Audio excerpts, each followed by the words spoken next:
Bonjour, prête pour la box 3?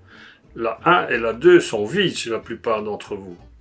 Pour ceux qui nous rejoignent pour la première fois sur Internet, sachez que Merivin propose chaque mois un box découverte sur un thème différent avec 6 bouteilles.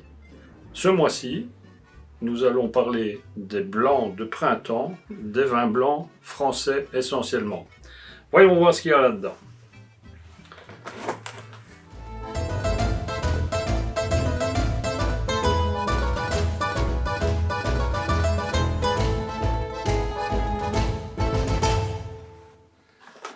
On va commencer tout simplement par un vin d'apéritif.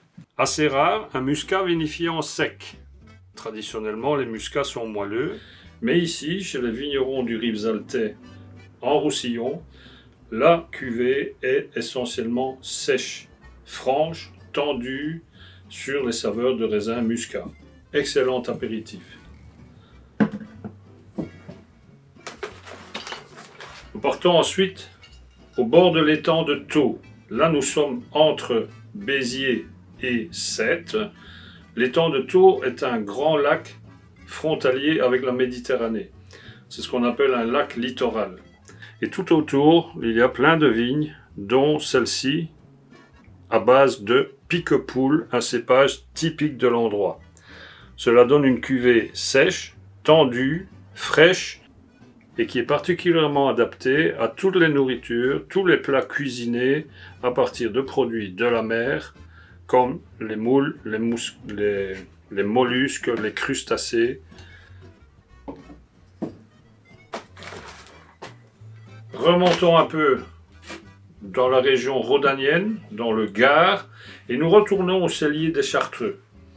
Ici, la cuvée s'appelle « Je donne ma langue au chat », parce que l'assemblage est assez inhabituel. Nous sommes à 2 parts égales de cépages, 50% Viognier, 50% Gewürztraminer.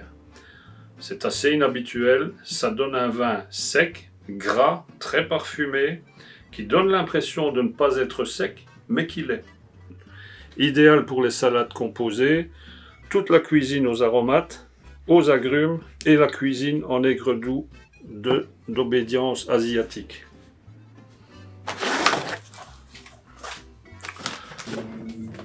On retourne dans l'étang de Thau.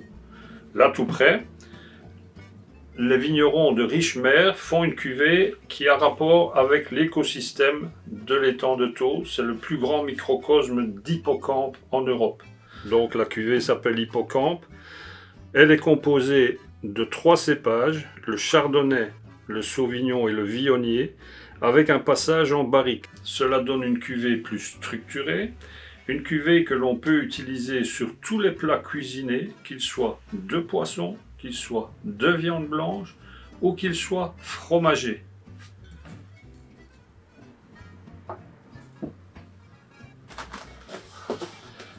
On ne peut pas parler des blancs français sans parler du muscadet. Là, nous retournons près de la Bretagne. Le muscadet est en réalité en cépage le melon de Bourgogne. C'est le vin idéal de tout ce qui est moules, mollusques, huîtres. Et sa salinité en fait un excellent apéritif également. Et on termine par une rareté au pied du Larzac. On retourne chez Bernard Izarn au domaine de Cadablès, où Bernard nous propose une cuvée avec 2 cépages très rares qui n'arrivent pas tous les ans en maturité. Donc cette cuvée ne se fait pas tous les ans. C'est un assemblage de Terret blanc et de Carignan blanc qui donne un vin très minéral, très tendu, qui ira bien sur toutes les nourritures grillées, donc une grillade de poisson, une grillade d'huîtres et un couscous de la mer. Voilà 6 blancs qui devraient vous mettre le vin à la bouche. D'ores et déjà, je vous donne rendez-vous pour le box suivant qui nous ramènera en Italie où nous parlerons de la Toscane. À bientôt!